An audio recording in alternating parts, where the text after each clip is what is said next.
Action. The lines leading up to 418, I gotta tell you, I actually, today I went on the AP website again just to double check to make sure I was right. I still can't believe that these lines have been cut out. First off, they were lines that were on the AP forever. And then not only that, but they are really good. And I'm not just talking about the barbecue part. These are some really, really good lines. Now, here's what I want to do.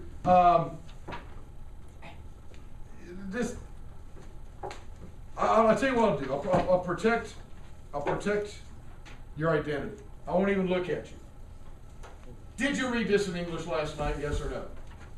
I'm not even looking. No. Not all. Nada. Okay, I didn't really work because I do recognize your voices. Okay. Yeah. I was trying to help out, but I still recognize your voices. So a number of you did not. Okay. Well, tough noogies, because we're going to do it we're going to go through it in Latin here. You're going to need to take notes on it. Okay? Now you've got a text here. If you've got an English text, by all means get it out if you want to look at it in English as well. Have that out and handy. It looks like you've been using that quite a bit there. Rachel, do you like that? No, this is someone else had used this before me. Oh, okay. A little hard on books there, but all right. And you've got the Fitzgerald over there. If you got English, by all means, get it out and use it, but follow along in the Latin as well. So the guys are going to have their barbecue, right? And they got the venison. Where did they get the venison from? Aeneas' killing of the 7 deer, right? They've got Veteris Bacchi in line 215. They got Old Bacchus, which is what? Well-aged wine. Excuse me, well-aged wine. They have been given to them by Acestes. Acestes. And you gotta watch out for these A names. Acestes. You're never going to hear of him again. He's a pretty minor character. Achates, on the other hand. Very important guy. Who is Achates? Armor bearer, and he is the second in command. So Acestes had loaded them up with wine as they had departed from Sicily. Now they start to drink that. They start to eat the deer. And line 216 and following, after their hunger had been taken care of and the tables were removed, they began to seek again their missos socios, their lost friends. But they seek them in sermone. What is a sermon?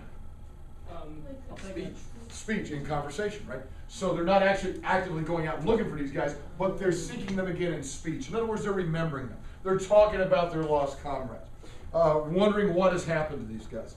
And especially there is Aeneas. And in 220, this is very much worth noting, we get the first instance of his epithet. Okay? Coop, it's more helpful if you got the book actually open. Because otherwise you portray the fact that you got X-ray vision and you're not supposed to let other people know that. That's true. As a superhero. It's like the great Athena, that thing that goes before it. Oh, like kind of almost. Yeah, what she said. Epithet, E-P-I-T-H-E-T. It is that exactly what Danielle said. It's that distinguishing characteristic. It is the thing by which some character is known. So for Odysseus or Ulysses, he was known as Tricky Ulysses, because that was his big thing. And you mentioned gray-eyed Athena. And you can even have an epithet for inanimate things like the ocean. We talked about this. Homer usually calls the sea the wine dark sea. And part of the reason for this, some of this, you got to understand, and again, this is worth taking notes on or just being aware of this. We've said before, there's no such thing as just sitting around and reading a book in silence. That made no sense to the ancients. It made no sense at all. Homer, if he existed at all, and I would certainly like to think that he did, but if he existed at all, this is a guy who went around, it was open mic night. Okay, this guy would stand up and recite his works. This guy was what we call a bard. And the guy would go around and he would sing or recite. We talked about how those two words are really the same. He would sing or recite the story. Well, I don't know, when was the last time, just borrow this for a second to see the whole thing. When was the last time you tried to memorize something this long? and recite it. Yeah, never. So how did these guys do it? Well, they did it in part by having certain pieces that were repetitious, certain pieces that were stock, kind of almost like placeholders.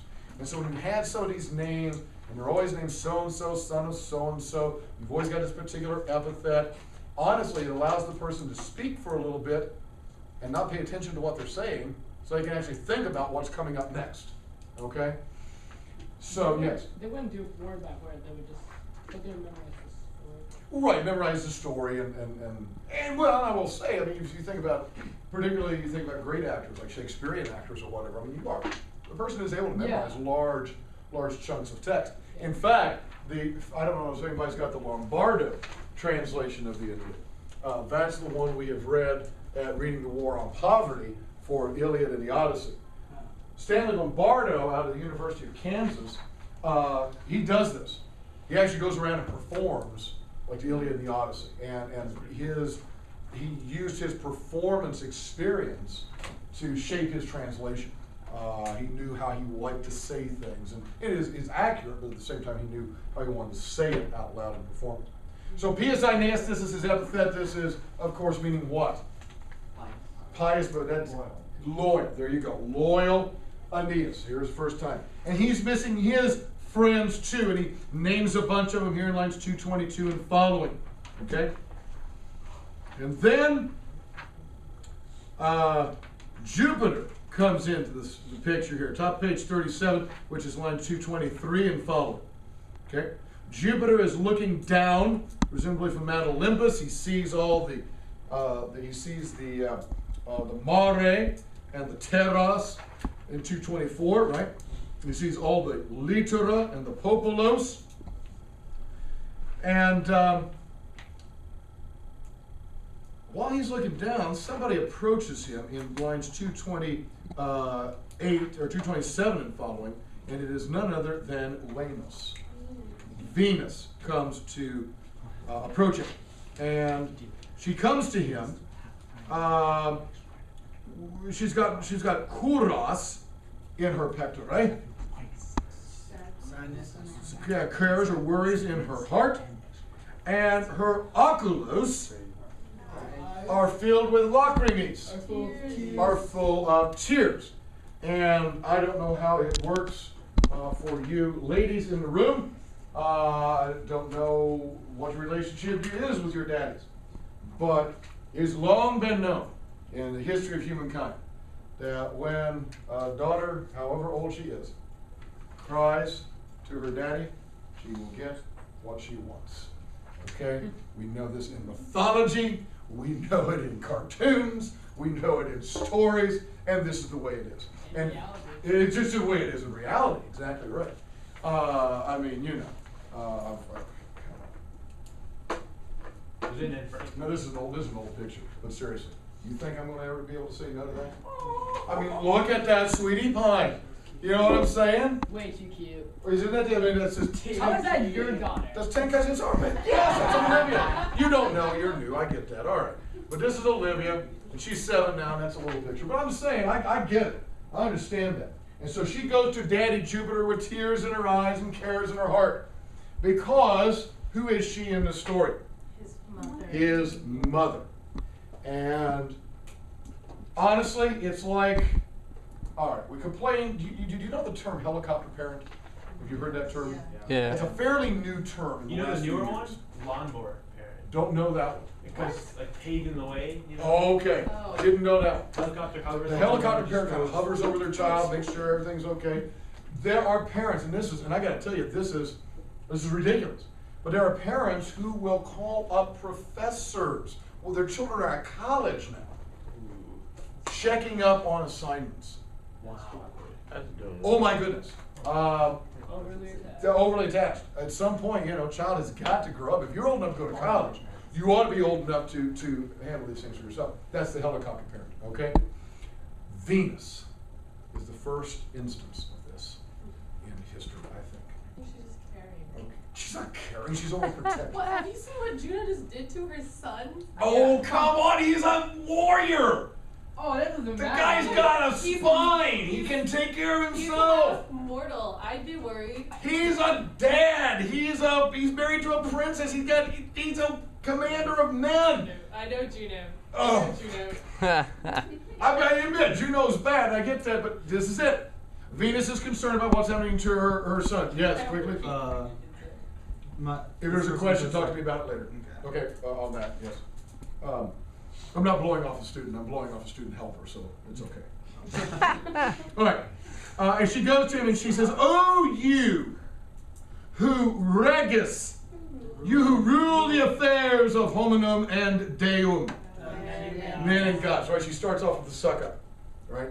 You know, "Oh, Daddy, you're so strong and powerful." Yeah, she sucks up right away, right? And she says, basically, what has Maius Aeneas done?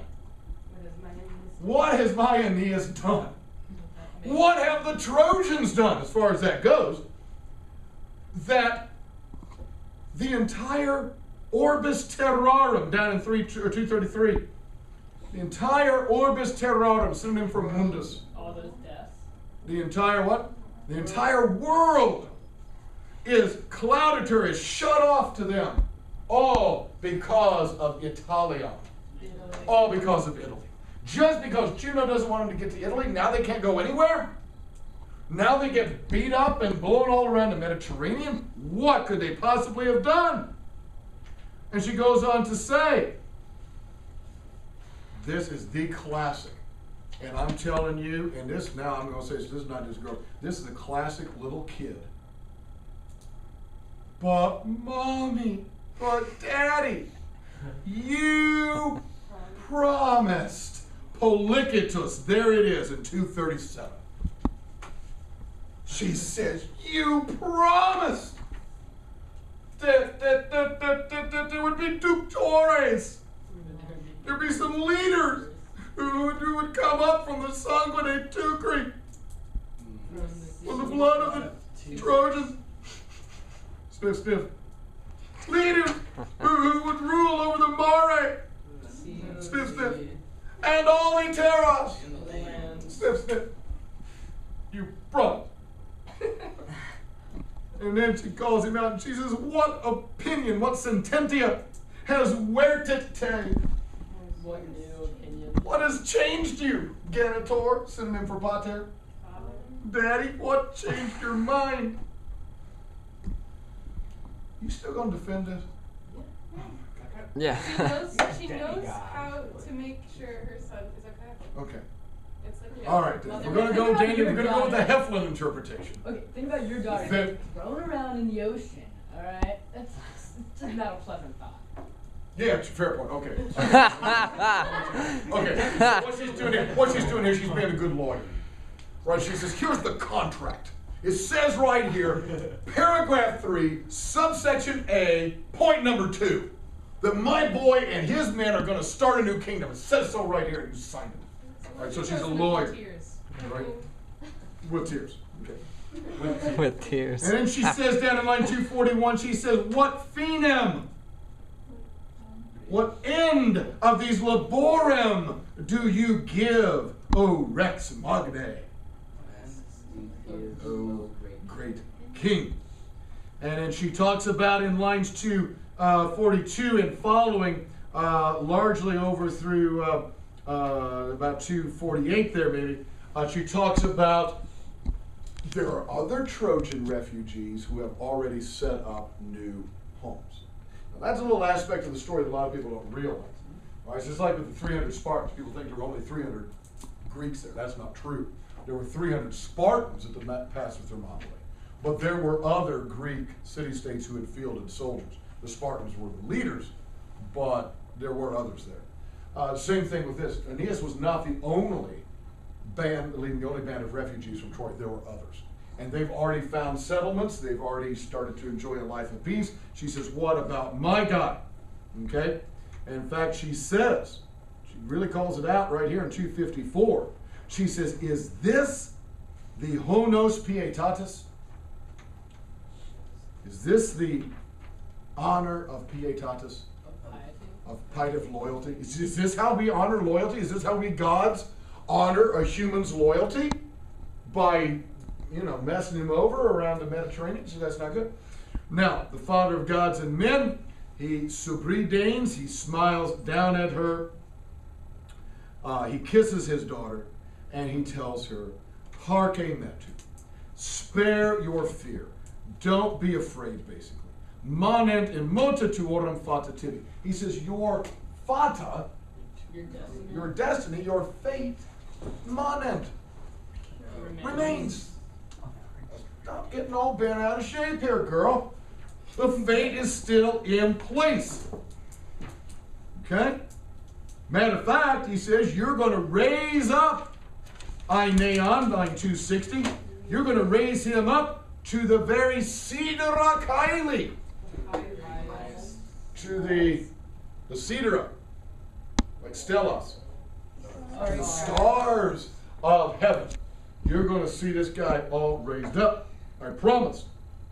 And he says, now, he's going to have to wage a bellum in games, like 263. So you have to wage a bellum in games. Mighty war when he gets to Italy. Okay? But it's going to happen. And besides that, in line 271 there, or sorry, 267 there, he says, and besides, he says, there's also the Puer Ascanius. He says, I haven't forgot about him either.